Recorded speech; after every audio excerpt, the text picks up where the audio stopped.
안녕하세요. 사연을 부탁해입니다. 오늘의 사연을 소개하겠습니다. 새언니가 첫 인사를 하고 간 뒤 며칠이 지났는데요. 오빠가 부모님 눈치를 보며 말을 꺼냈습니다. 엄마 아버지 드릴 말씀이 있는데요. 무슨 말인데 그래? 저번에 제가 가은이네 집 얘기 잠깐 했었잖아요. 가은이네 집 얘기? 무슨 얘기? 엄마가 오빠를 빤히 바라보자 오빠가 엄마를 향해 어색한 미소를 지어 보였습니다. 저기 그러니까 가은이네 집 형편이 좋지 않다고 했잖아요. 그렇지. 그건 우리도 들어서 알고 있지. 그래서 말인데 가은이가 혼수를 많이 못 해올 것 같아요. 집안 형편이 다 다른 건데 그건 어쩔 수 없는 거지. 왜? 우리가 혼수를 많이 해오라고 할까봐 걱정돼서 그래? 아무래도 걱정이 안 될 수가 없잖아요. 혼수 해오라고 안 할 테니까 그건 니들이 알아서 해. 엄마 말에 오빠 표정이 일순간 밝아졌습니다. 그 뒤 상견례를 하고 오빠와 새언니는 결혼을 했습니다. 신혼집부터 신혼여행까지 오빠가 모은 돈과 부모님이 보태준 돈으로 했고 아빠가 사업을 하다 보니 축의금도 꽤 많이 들어왔지만 전부 오빠 부부에게 줬습니다. 그 돈만 해도 몇 천은 된다고 들었지만 부모님은 그저 두 사람이 잘 살길 바란다며 전적으로 지원을 해줬습니다. 잠시 우리 집 이야기를 하자면 우리 집은 할아버지가 하던 사업을 물려받았고 그 덕분에 풍족하게 살았습니다. 저 또한 아빠가 소개해준 사람과 결혼을 전제로 만나고 있는데 예비시댁도 사업을 하다 보니 두 집안이 잘 맞았습니다. 하지만 새언니네는 집안 형편이 좋지 않은 모양으로 결혼할 때 혼수로 전자레인지와 밥통 등 소형 가전 몇 개만 가지고 온 모습에 제가 엄마에게 조용히 물었어요. 엄마, 새언니가 직장 생활을 7년 했다고 하지 않았어? 그랬다고 하더구나. 근데 그동안 돈을 하나도 못 모은 거야? 막 사치 부리고 그런 건가? 그런 건 아니고 직장 다니면서 성실하게 꽤 많이 모았는데 그동안 모은 돈을 친정에 전부 주고 왔다잖니. 아무래도 형편이 안 좋으니까 마음이 안 좋았던 모양이야. 그게 쉬운 일이 아닌데 대단하네. 그 말 들으니까 난 엄마 아빠한테 감사해야겠다. 그걸 이제야 알았어? 그러니까 앞으로 새언니한테도 잘해. 라며 엄마가 새언니 칭찬을 입이 닳도록 했습니다. 그 뒤에도 부모님은 오빠 부부에게 많은 지원을 해줬는데요. 사돈어르신 두 분 생신 때도 오빠에게 꽤 많은 돈을 쥐어주며 용돈을 드리라고 말을 하기도 했습니다.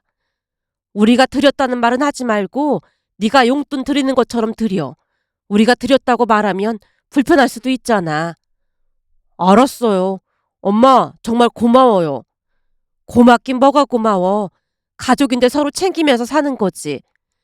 라며 엄마는 항상 배려하려고 노력을 했습니다. 그렇게 결혼한 지 반년이 지났을 무렵 오빠가 집에 와서 조용히 말을 꺼냈습니다. 아무래도 가은이가 회사를 그만둬야 할 것 같아요. 왜? 무슨 일 있는 거야? 무슨 일이 있는 건 아니고 사실은 계속 임신하려고 했는데 잘 안 되다 보니까 가은이가 스트레스를 많이 받아 해서요. 결혼한 지 이제 반년밖에 안 지났는데 뭘 그렇게 스트레스를 받고 그래. 나도 그렇게 말은 했는데 가은이 마음이 편치가 않은가 봐요. 마음이 편치가 않다니? 엄마 아버지가 워낙 잘해주시잖아요. 그러다 보니까 빨리 손주 안겨드리고 싶은가 보더라고요. 며칠 전에도 병원 가서 둘 다 검사까지 받았다니까요. 뭐? 검사까지 받았어? 니들 나이가 많지도 않은 나이인데 뭘 그렇게 스트레스를 받아. 우린 괜찮으니까 걱정하지 말라고 그래. 라며 엄마가 오빠를 몇 번이나 안심시켰습니다. 암튼 둘 다 문제 없다고 하니까 회사 그만두고 임신 준비하면 곧 될 것 같더라고요. 그래서 가은이가 회사를 그만두기로 했어요. 그러니까 엄마 아버지도 알고 계시라고요. 그건 니들이 알아서 하는 거지. 굳이 우리한테 일일이 말할 필요가 뭐가 있어. 엄마 말에 오빠가 기쁜 표정으로 돌아갔습니다. 그 뒤 새언니는 회사를 그만둔 뒤 병원까지 다니며 임신을 하려 노력을 한다고 했습니다. 시댁 가족인 우리가 상관하면 스트레스라도 받을까 싶어 가족 모두 아무런 내색도 하지 않았고요. 새언니가 회사를 그만둔 뒤로는 부모님이 매달 생활비까지 보내줬는데요. 그 모습에 제가 우려 섞인 목소리로 말했습니다. 엄마, 자식이 결혼해서 독립했으면 그냥 알아서 살도록 두는 게 맞는 거지. 자꾸 그러다 보면 오히려 역효과 날 수도 있어. 네 새언니 친정 형편도 어려운데 괜히 돈 때문에 스트레스 받을까 봐 그렇지. 라며 엄마가 대답했는데요. 사실 집에 돈이 없는 것도 아니었기에 아깝거나 그렇진 않았습니다. 다만 어느 순간부터 새언니가 우리 가족들에게는 많이 인색한 모습이었는데요. 한마디로 우리 집은 돈이 많으니까 그냥 신경 쓰지 않는 느낌이었고 뭐든지 친정에 퍼다주는 그런 형국이었습니다. 하지만 부모님이 별 신경 쓰지 않는 모습에 저도 그냥 모른 척하고 말았는데요. 어느 날은 새언니에게 전화가 걸려왔습니다. 아가씨, 혹시 지금 통화 가능해요? 네, 통화 가능해요. 그래요? 내가 꾹 참고 있으려고 했는데 너무 궁금해서 아가씨한테 물어보려고 전화했어요. 궁금하다니요? 뭐가 궁금해요? 아니, 조금 있으면 내 생일이라는 거 어머님께 들었죠? 아, 네. 며칠 전에 들었어요. 그럴 줄 알았어요. 사실 이번 생일날 시부모님이 저한테 차 한 대 뽑아준다고 하시더라고요. 엄마 아빠가요? 네. 뭐가 필요한지 물어보시길래 제가 차가 필요하다고 했거든요. 아무래도 산부인과 계속 다니기도 해야 하고 나중에 출산하면 차가 꼭 필요하잖아요. 그래서 차가 필요하다고 했더니 사주시겠다고 했거든요. 그래요? 잘 됐네요. 그쵸? 완전 대박이라니까요? 저는 아마도 전생에 나라를 구한 것 같아요. 사실 살면서 내내 돈 때문에 쪼들리고 살았는데 요즘은 돈 걱정 없이 사니까 너무 좋은 거 있죠? 그 일랑 아가씨는 부모님 잘 만나서 계속 이렇게 살았을 텐데 한편으론 너무 부럽고 제 신세가 처량하기도 하네요. 새언니가 침울한 목소리로 말하는 모습에 말문이 막히고 말았는데요. 곧 새언니가 다시 말을 이어갔습니다.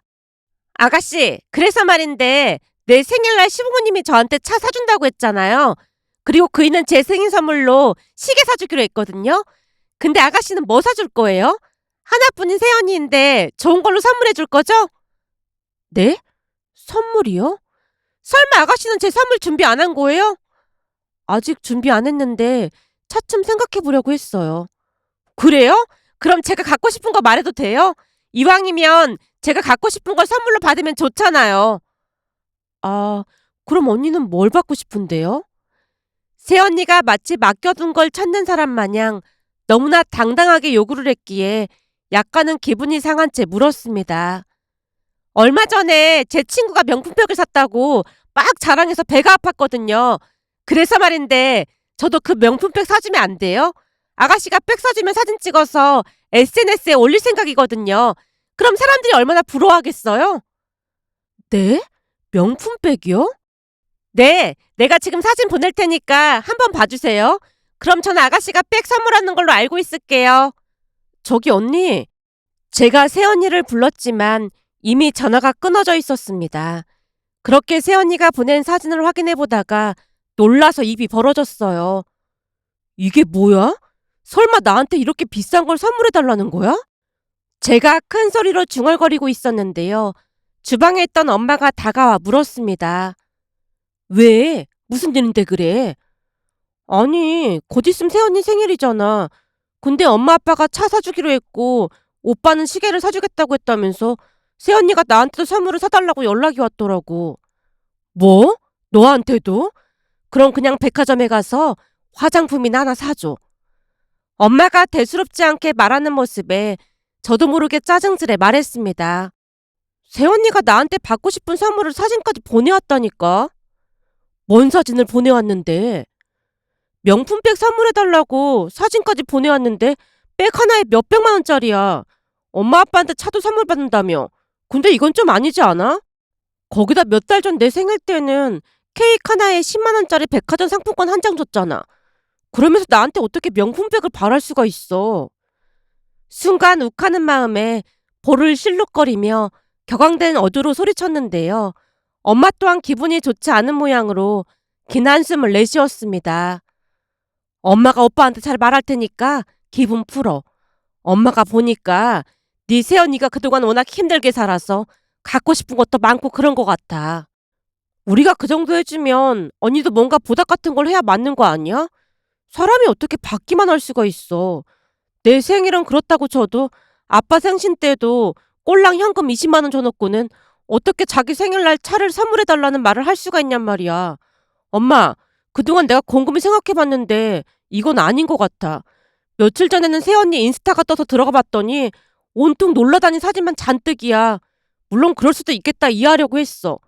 그치만 사진에 보니까 사돈어르신한테 명품백도 사주고는 남편 카드로 샀다고 막 자랑하고 있더라고. 그래서 내가 생활비 그만 보내라고 한 거야. 물론 친정이 어려우면 도와주는 게 맞지. 근데 우리 집에서 돈 받아다가 친정 부모님 명품백 사주고 그런 건 좀 아닌 것 같아. 그러니까 엄마도 잘 생각해. 그리고 난 새언니한테 명품백 못 사주니까 그렇게 알고 있어. 제가 잔뜩 격앙된 목소리로 말을 하자 엄마가 다시 긴 한숨을 내쉬었습니다. 그때까지만 해도 엄마는 많이 참고 인내하는 듯 해 보였습니다. 그렇게 며칠 뒤 새언니 생일날이 됐고 한 식당에서 다 같이 식사를 했습니다. 오빠에게 이미 시계를 선물 받은 모양으로 새언니가 꽤 고가의 시계를 차고 있었고 자동차도 평소에 타고 싶다던 고급 세단을 예약까지 걸어둔 상태였어요. 그런 새언니가 신나서 떠들어댔습니다. 차가 빨리 나왔으면 좋겠어요. 시간이 좀 걸린다고 하더구나. 네, 알고 있어요. 근데 아가씨는 제 선물 사왔어요? 새언니가 너무나 뻔뻔하게 묻는 모습에 제가 백에서 봉투 하나를 꺼내 새언니에게 건넸더니 어리둥절한 표정으로 새언니가 물었어요. 이게 뭐예요? 제가 사진 보내줬잖아요. 제가 돈이 없어서요. 그리고 언니도 제 생일 때 10만 원짜리 상품권 한 장 했잖아요. 근데 저도 똑같이 하기 좀 그래서 10만 원 더 넣었어요. 네? 상품권이요? 그것도 꼴랑 20만 원이요? 명품백 사준다고 했잖아요. 제가 사준다는 말을 한 적은 없는 것 같은데요. 언니가 먼저 그냥 전화를 끊었잖아요. 아가씨, 진짜 너무해요. 이미 친구들한테 아가씨가 명품백 사줄 거라고 다 자랑해놨는데 이러면 제 입장이 곤란해진단 말이에요. 새언니가 울상을 짓고 있자 부모님 표정이 말이 아니었는데요. 결국 아빠가 미간을 찌푸리며 말했습니다. 네 시누이도 직장생활 하는데 명품백은 무리지. 음식 식으면 맛없으니까 얼른 밥이나 먹자. 라며 아빠가 우리 둘의 대화를 중단시켰는데요. 그 뒤 부모님이 입을 꾹 다문 채 식사만 하는 모습에 새언니가 처음으로 눈치를 봤습니다. 그동안은 새언니를 좋게만 보려고 노력했던 부모님의 마음이 그때부터 돌아선 게 아닌가 싶었는데요. 그날 이후 부모님은 새언니에 대한 언급을 최대한 회피하는 모습이었습니다. 그뿐만이 아니었는데요. 오빠 부부와의 만남도 줄여가고 있었고 어느 날은 아빠가 오빠만 따로 불러서 말했습니다. 결혼했으면 이젠 니들이 알아서 살아야 하는 게 맞는 거야. 앞으로 생활비 보내는 것도 안 보낼 테니까 니들이 알아서 살도록 해. 그리고 네 엄마한테 들어보니 큰 집으로 이사 갈 거라고 며느리가 돈을 좀 보태달라고 했다던데 알고 있었던 거야? 아, 그게 나중에 출산하고 나면 집이 좀 작을 것 같다고 출산하기 전에 큰 집으로 이사 가고 싶어 하더라고요. 아직 임신도 안 했는데 출산은 무슨 출산이야. 노력하고 있으니까 이제 곧 생길 거예요. 암튼 우리는 그 돈 못 해주니까 그런 줄 알아라. 이제부터는 니들이 알아서 살도록 해. 요즘 먹고 살기 얼마나 힘든 세상인데 집까지 다 해줬는데도 고마워하지 못할 망정 더 큰 집으로 옮기게 돈을 달라니. 죄송합니다. 집사람한테는 제가 잘 말할게요. 앞으로 두 번 다시 우리한테 돈 달라는 말 하지 마라. 우리한테 돈을 맡겨둔 것도 아니고 왜 허구한 날 돈을 달라 말아야? 네, 알겠습니다. 죄송합니다. 오빠가 어깨를 늘어뜨린 채 집으로 돌아갔는데요. 오빠가 나가자마자 제가 엄마에게 물었어요. 엄마, 아빠 말이 사실이야? 진짜로 새언니가 이사한다고 돈 달라고 했어? 나도 그동안 참을 만큼 참았는데 해도 너무하잖니. 아니 무슨 4억을 달라는 거야. 뭐? 4억을? 제가 놀라서 엄마를 바라보자 엄마가 새언니와의 통화 내용을 말해줬습니다. 엄마 말에 의하면 새언니가 찾아온 것도 아니고 전화로 말을 하더랍니다. 어머님, 잘 지내셨어요? 그래, 잘 지내고 있지. 너도 잘 지내고 있니? 아직 젊은데 임신 때문에 스트레스 받지 말고 마음 편히 먹고 있어라. 네, 알겠습니다. 제가 주변에 물어봤더니 어머님, 아버님 같은 시부모님은 안 계시더라고요. 항상 감사하게 생각하고 있습니다. 라며 새언니가 오늘 땐 뒤 말을 이어갔다네요. 어머님, 드릴 말씀이 있는데요. 무슨 말인데 그래? 괜찮으니까 말해보렴. 저희가 지금 임신 준비 중이잖아요? 근데 앞으로 저는 3명을 낳고 싶거든요. 3명씩이나 낳고 싶다고? 그러면 힘들지 않겠니? 어머님, 아버님이 다 도와주실 건데 힘들 게 뭐가 있겠어요. 라며 새언니가 대놓고 말을 했고 기분이 나빠진 엄마가 선뜻 대꾸를 하지 못한 채 전화기만 들고 있었다는데요. 곧이어 새언니가 기가 막힌 소리를 하더랍니다. 그래서 말인데 지금 사는 집에서 셋을 키우는 건 너무 작잖아요. 너 혹시 셋쌍둥이라도 임신한 거니? 순간 새언니 말에 임신을 했다는 생각이 들었기에 엄마가 물었다는데요. 아니요. 열심히 노력하고 있어요. 근데 집을 왜 옮겨? 지금 당장 출산할 것도 아닌데. 미리 옮겨서 적응해두면 좋잖아요. 어머님 손주들 태어났는데 막 이사 다니면 얼마나 힘들겠어요. 그러니까 한 곳에 정착해서 정부치고 사는 게 제일 좋잖아요. 그래서 나한테 하고 싶은 말이 뭔데? 저희가 좀 큰 평수로 집을 알아봤더니 4억 정도가 부족하더라고요. 어머님, 아버님이 도와주시면 안 돼요? 부동산에서 그러는데 거기가 위치도 좋아서 사두면 완전 대박 날 거라고 했거든요. 뭐? 4억? 너 지금 4억이라고 했니? 네, 4억이요. 너 혹시 4억이라는 돈이 얼마나 큰 돈인지 알고는 있는 거니? 네, 당연히 알고 있죠. 근데 어머님, 아버님은 돈이 많잖아요. 그깟 4억쯤은 아무것도 아닐 거 아니에요. 라는 말까지 했답니다. 엄마 말을 듣고 있는 내내 기가 막힐 수밖에 없었는데요. 뻔뻔해도 너무나 뻔뻔해 보였으니까요. 하지만 엄마가 딱 잘라서 거절을 하자 새언니가 기분 나쁘다는 듯이 전화를 끊었다네요. 아마도 그때부터 부모님 마음이 완전히 돌아선 듯해 보였고 부모님은 오빠 부부와 더욱 거리를 유지한 채 지냈습니다. 그런데 그 뒤 더욱 기가 막힌 일이 일어날 줄 누가 알았겠습니까?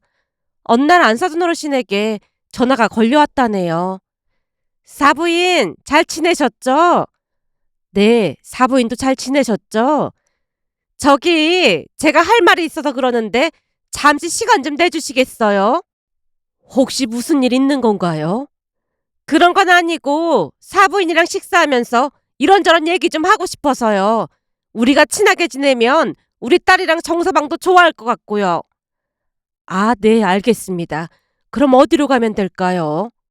안사돈 어르신이 장소와 시간을 말해줬고 다음날 약속 장소로 나갔답니다. 사부인, 어서 오세요. 네, 사부인, 잘 지내셨죠?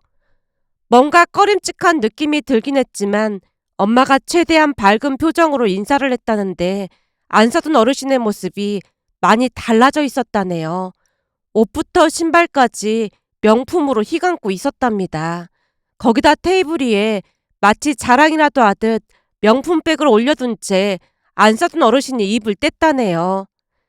저번에 우리 딸이랑 여기 와봤는데 맛이 괜찮아서 여기로 했습니다. 여기가 가격은 좀 비싼데 맛이 아주 기가 막히더라고요. 귀한 분 모시는 자리라 음식은 제가 알아서 제일 좋은 코스 요리로 시켰습니다.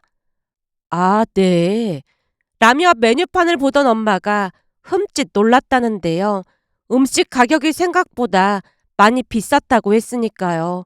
그런데 음식이 나오자 식사를 하던 안사돈 어르신이 자랑하듯 말했다네요. 이래서 딸이 있어야 하는가 봅니다. 잘 키운 딸 하나 열아들 안 부럽다니까요. 아들은 키워봐야 아무 소용도 없다니까요. 그것도 사람마다 다른 거 아니겠습니까? 요즘 우리는 딸이 쓰라고 준 카드로 아주 풍족하게 잘 살고 있습니다. 그때 상견례에선 저희가 얻어먹었으니까 오늘은 제가 밥 사겠습니다. 아, 가은이가 카드를 드렸나 봅니다. 그럼요. 우리 딸이 정서방 카드 줘서 아주 요긴하게 잘 쓰고 있습니다. 그동안 얻어먹기 바빴는데 요즘은 제가 밥도 사주고 선물도 사주고 돈 쓰는 재미가 아주 쏠쏠하다니까요. 안 사둔 어르신이 지갑에서 카드까지 보여주며 자랑을 하더랍니다. 그 모습에 기분이 상할 수밖에 없었다는데요. 오빠가 아빠 밑에서 일을 하고 있어서 월급을 많이 받긴 하지만 새언니가 안 사둔 어르신께 카드까지 드렸다는 말에 왠지 불쾌감마저 느껴지더랍니다. 하지만 내색하지 않고 식사를 했다는데요. 곧 안 사둔 어르신이 다시 말을 꺼냈다네요. 사부인, 사실은 제가 드릴 말씀이 있어서 이렇게 만나자고 했습니다. 네, 말씀하세요. 다른 게 아니라 우리 가은이가 이사 가고 싶다고 사부인한테 사억을 도와달라고 했다면서요?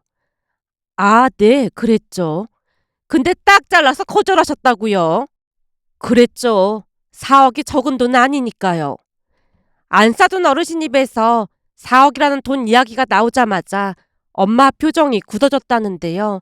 너무나 어이가 없어서 실소가 새어나오려고 했지만 꾹 참았다고 하네요. 사부인, 다른 것도 아니고 집 때문에 그런 건데 좀 도와주실 수도 있는 거 아니겠습니까? 우리 딸 말처럼 앞으로 손주 태어나면 집이 작긴 하잖아요. 아직 임신을 한 것도 아닌데 왜 자꾸 손주 이야기를 꺼내는지 알 수가 없네요. 그건 지금 노력을 하고 있으니까 곧 임신이 되지 않겠습니까? 설마 우리 딸이 임신 못해서 돈을 못 주신다는 겁니까? 사부인, 제가 언제 그런 말을 했다고 그러세요? 지금 사는 집도 우리가 사준 거고 결혼식부터 신혼여행까지 전부 우리가 다 해줬잖아요. 하물며 축의금도 아들 며느리한테 싹 다 줬는데 그 정도면 우리도 할 만큼 한 거 아니겠습니까? 그 부분은 우리도 감사하게 생각하고 있습니다. 다만 돈도 많은 분들이 아들 며느리한테 왜 그렇게 인색하게 구는 건지 이해가 안 돼서요. 우리는 돈이 있었음 자식들한테 아낌없이 해줬을 겁니다. 라며 안 사둔 어르신이 원망 섞인 목소리로 말을 하더랍니다. 그 말에 엄마가 다시 단호하게 말을 했다네요. 글쎄요. 우리가 아무리 여유가 있다고 해도 다 해줄 수는 없는 노릇 아니겠습니까? 거기다 사부인이랑 며느리 행동에 불쾌감을 감출 수가 없네요. 4억이 적은 돈도 아니고 어쩜 그렇게 아무렇지도 않게 말씀을 하시는 겁니까? 그동안 단 한 번도 목소리를 높인 적이 없던 엄마가 목소리까지 높여서 말을 하는 모습에 안 사둔 어르신이 움찔한 채 눈치를 보다가 다시 말을 꺼냈다네요. 사부인, 화내지 마시고 저는 그냥 앞으로 손주들이 태어날 텐데 손주들 편하게 살라고 그 정도는 해줄 수 있지 않나 싶어서 말씀드린 것 뿐입니다. 저희는 그럴 돈 없으니까 그런 줄 알고 계세요. 그럼 저는 그만 일어나 보겠습니다. 예? 식사는 하고 가셔야죠. 이 아까운 걸. 도무지 밥이 넘어가지 않을 것 같아서요. 그럼 식사 맛있게 하고 오세요. 엄마가 자리에서 일어났다는데요. 그 와중에도 안 사둔 어르신이 대충 인사를 하고는 홀로 남아서 식사를 하더랍니다. 한동안 말하던 엄마가 긴 한숨을 내쉬다가는 혀를 내두르고 있었습니다. 진짜 해도 해도 너무하지 않니? 그러게, 진짜 너무 심한 것 같은데? 암튼 정이 뚝 떨어지더라니까. 라고 말하던 엄마 얼굴이 울그락불그락 해져 있었습니다. 그리고 그 뒤 부모님은 오빠 부부와 연락조차 하지 않았습니다. 혹여나 새언니에게 연락이 와도 받지 않았으니까요. 결국 얼마 뒤 오빠 부부가 집으로 찾아왔는데 그날 다시 한번 집안이 발칵 뒤집어지고 말았습니다. 두 사람이 집에 온 모습에 부모님이 떨떠름한 표정으로 인사만 받고 아빠는 서재에서 책을 읽으셨고 엄마는 주방에서 음식 준비를 했습니다. 두 사람이 온 뒤로 집안 공기가 어찌나 차갑던지 저도 슬그머니 방으로 들어갔어요. 잠시 후 엄마가 거실에 상을 차리는 모습에 제가 도왔는데요. 세연이도 눈치가 보이긴 했던 모양으로 일어나서 도왔지만 엄마가 그냥 앉아있으라고 했습니다. 평소 우리 집은 식사를 할 때 TV를 켜지 않았고 가족끼리 대화를 하곤 했는데요. 그날은 아빠가 TV를 켜고 식사를 했습니다. 아마도 오빠 부부와 말을 섞고 싶지 않아서 그랬던 게 아닌가 싶었어요. 그런데 잠시 후 TV에서 기부 이야기가 나왔는데 새언니가 들으라는 듯이 말했어요. 잘 사는 사람들이 어려운 사람들 도와주는 건 당연한 거잖아요. 돈이 많으면 어려운 사람들 좀 도와주고 그래야 하는 건데 우리나라 사람들은 너무 이기적인 것 같아요. 미국 같은 나라는 기부하는 게 당연하다고 생각하는데 우리나라는 잘 사는 사람들이 너무 인색한 것 같더라고요. 물론 기부를 하면 좋긴 하겠지만 기부도 그 사람이 선택하는 거 아니겠니? 그걸로 기부하지 않는 사람들을 나쁘게 몰아가는 건 아닌 것 같구나. 엄마가 탐탁지 않다는 듯이 말을 하자 새언니가 다시 입을 뗐습니다. 사실 우리 큰 집은 좀 잘 살았거든요. 근데 진짜 너무 인색했어요. 우리 집은 못 살고 큰 집은 돈이 많다 보니까 아빠가 찾아가서 우리 남매 대학 등록금을 좀 달라고 했는데 큰아빠가 딱 잘라서 거절했다고 하더라고요. 돈이 없는 것도 아니고 돈이 있는데도 그러는 것 좀 아닌 것 같더라고요. 뭐가 아닌 것 같다는 거냐? 내내 침묵만 유지하던 아빠가 새언니를 빤히 바라봤고 새언니가 다시 입을 열었습니다. 모르는 사람한테 기부도 하는 판국인데 돈이 없는 것도 아니고 조카인 우리 등록금을 안 준다는 게 말이 안 되는 거잖아요. 큰아버지는 자수성가한 분이라고 하지 않았냐? 그렇죠. 우리 본가가 원래 지지리도 가난했는데 큰아버지만 유일하게 성공했다고 하더라고요. 근데 네 논리가 좀 이상하구나. 큰아버지가 그 고생을 해서 자수성가했는데 왜 조카들 등록금까지 내줘야 하는 거니? 빌려달라고 하는 것도 아니고. 그야 돈이 있으니까 그럼 당연히 그 정도는 내줘야 되죠.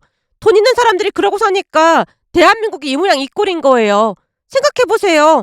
돈이 있으면 없는 사람들한테 나눠주고 그러면 좀 좋아요. 근데 돈도 많으면서 인색해도 너무 인색하잖아요. 글쎄다. 그 사람들도 다들 고생해서 돈을 번 건데 그런 식으로 말하는 건 잘못된 것 같구나. 시간이 갈수록 아빠 얼굴이 말이 아니었는데요. 새언니의 이상한 논리는 저도 이해하기 어려웠습니다. 돈이 있는 사람들은 무조건 돈을 퍼줘야 한다니 이해하기 어려운 논리였으니까요. 그런데 아빠의 말이 끝나자마자 새언니가 마치 들으라는 듯이 말을 했어요. 암튼 없는 사람들은 생각도 안 하고 나눠주는 게 아깝기만 하지. 라는 말을 하는 게 아니겠어요? 아마도 아파트를 옮겨야 하는데 돈을 주지 않는다고 해서 대놓고 시위를 하는 것 같아 보였습니다. 그리고 그 말에 부모님 표정이 무서울 정도로 일그러져 있었는데요. 아빠가 숟가락을 탁 하고 내려놓더니 오빠와 새언니를 향해 말했습니다. 잘 들어라. 앞으로 우리가 가진 재산은 전부 기부할 생각이니까 그런 줄 알고 있어. 오늘 며느리 얘기 들어보니까 내가 그동안 생각을 잘못하고 있었던 것 같아. 그래, 며느리 네 말이 맞는 것 같구나. 앞으로는 여기저기 기부도 하고 그럴 참이니까 니들은 우리한테 재산이 없다고 생각하고 살도록 해. 며느라, 오늘 아주 좋은 조언을 해줘서 고맙구나. 죽기 전에 싹 다 기부하고 가야겠구나. 아버님, 제 말 뜻은 그런 게 아니라 우리 친정이 많이 못 사는데 좀 도와줄 수도 있다는 말이잖아요. 그게 무슨 말이냐? 아빠가 새언니에게 묻자 새언니 입에서 충격적인 말이 터져 나왔습니다. 사실 지금 친정 부모님이 사시는 집이 전세인데 오래되고 너무 안 좋아서 우리가 큰 아파트로 이사 가면 거기서 같이 살 생각이었어요. 돈도 많으신데 좀 도와주시면 좋잖아요. 새언니가 불만 가득한 목소리로 말을 했어요. 그 모습에 아빠가 다시 쓴소리를 했습니다. 그래도 그 정도면 먹고 살만 하신 거 아니겠니? 내가 듣자하니 우리 아들 카드도 드렸다며. 근데 우리가 왜 더 도와드려야 하는 거니? 우리는 앞으로 진짜 힘들게 사는 사람들 도와줄 참이니까 그런 줄 알고 있어. 그리고 니들 보기 불편하니까 앞으로 연락도 없이 이렇게 찾아오지 마라. 라며 아빠가 자리에서 일어나 서재로 들어갔습니다. 그 뒤 엄마도 안방으로 들어가 버리는 바람에 저도 가만히 자리에서 일어났는데요. 새언니가 짜증 섞인 목소리로 다시 말했습니다. 못 사는 사람한테 좀 나눠주는 게 그렇게 아까운가? 새언니 말이 끝나자마자 아빠가 오빠를 불렀고 집안이 떠내려가라 소리를 질렀습니다. 니들 얼굴 안 보고 살면 그만이니까 앞으로 이 집에 발도 들이지 마. 죄송합니다. 라며 오빠가 고개를 떨군 채 집을 나섰는데요. 오빠가 어찌나 한심해 보였는지 모른답니다. 그 뒤 우리는 오빠 부부와 연락을 끊고 살았습니다. 근데 한 달가량이 지났을 무렵 오빠가 짐을 싸서 본가로 들어왔어요. 그 모습에 엄마가 놀란 채 물었습니다. 뭐야? 웬 짐이야? 엄마, 저 이혼할 거예요. 이혼이라니? 그게 무슨 소리야? 내가 어디 가서 말도 못하고 창피해서 죽겠어요. 왜? 대체 무슨 일인데 그래? 그동안 임신한다고 병원 다니고 그랬다고 했잖아요. 나도 검사까지 받았고 말이죠. 그렇지. 근데 그게 왜? 그거 다 거짓말이었어요. 거짓말이라니? 그게 무슨 말이야? 어제 보니까 집에 임신하느라고 먹던 약이 있는 거예요. 그래서 내가 캐물었더니 병원 다니고 했던 것도 다 거짓말이고 임신을 핑계로 회사 그만두고 싶어서 그랬다고 하더라고요. 그럼 그래 놓고 임신이 안 된다고 울고불고 그 난리를 쳤단 말이야? 그랬더라고요. 그러니 내가 어떻게 믿고 살 수가 있겠어요. 거기다 가면 갈수록 돈독이 오른 것처럼 그러는데 그동안 내가 받은 월급 대부분을 친정에 보냈더라고요. 그때 아버지한테 이상한 소리 하는 것도 다 이해하고 살려고 했는데 이제는 도저히 같이 못 살겠어요. 이미 신뢰가 무너졌는데 어떻게 살 수가 있겠어요. 라며 오빠가 부모님께 용서를 구했습니다. 그 모습에 부모님이 이혼을 말릴 거라고 생각했지만 아빠가 단호한 목소리로 물었어요. 진짜 이혼할 생각인 거냐? 네, 이혼할 생각이에요. 결혼 전에는 막 알뜰한 척하고 그랬는데 그것도 다 연기였던 것 같아요. 오빠 말에 부모님이 적극적으로 나서서 이혼을 권했습니다. 처음에는 새언니가 재산을 반으로 나눠 가져야 한다고 우겨댔지만 결혼한 지 얼마 되지도 않았고 그동안 새언니가 친정에 가져다 준 돈도 꽤 됐기에 오히려 오빠에게 돈을 지급해야 할지도 모른다는 말을 들었던 것인지 새언니가 찾아와서 부모님과 오빠에게 빌기도 했지만 들은 척도 하지 않고 내쫓아버렸습니다. 그 바람에 새언니가 출근하다시피 찾아왔는데요. 이미 정이 떨어질 대로 떨어진 오빠의 마음은 확고하기만 했습니다. 그 뒤 오빠와 새언니는 이혼을 했습니다. 이혼을 하고 나가면서 새언니가 혼수로 해온 밥통이랑 전자레인지까지 싹 다 챙겨가는 모습에 학을 뗐다고 해야 할까요? 이혼을 한 뒤 오빠가 한동안 힘들어했지만 우리는 잘한 결정이라고 생각하고 있습니다. 그런데 이혼을 하고 1년쯤이 지난 어느 날 새언니가 다시 집에 찾아왔고 문을 열어주지 않자 계단에 숨어 있다가 퇴근해서 돌아오던 오빠를 붙들고 빌어댔어요. 내가 다 잘못했어. 우리 다시 재결합하자. 뭔 소리를 하는 거야? 이거 놔. 라며 오빠가 새언니 팔을 뿌리쳤고 순간 저와 눈이 마주쳤는데요. 그동안 고생을 얼마나 많이 한 것인지 볼이 쏙 들어간 채 얼굴이 말이 아니었습니다. 잠시 후 아빠가 경찰에 신고하겠다고 하자 새언니가 주랭랑을 치는 모습에 그동안 일들이 꿈인지 생시인지 분간이 안 될 지경이었는데요. 만약 그때 순수한 마음으로 새언니를 도와주려던 부모님 마음을 헤아려줬다면 얼마나 좋았을까 하는 생각에 씁쓸한 마음이 들어 이렇게 글 남겨봅니다. 오늘의 사연은 여기까지였습니다. 즐겁게 보셨다면 구독, 좋아요 부탁드립니다. 고맙습니다.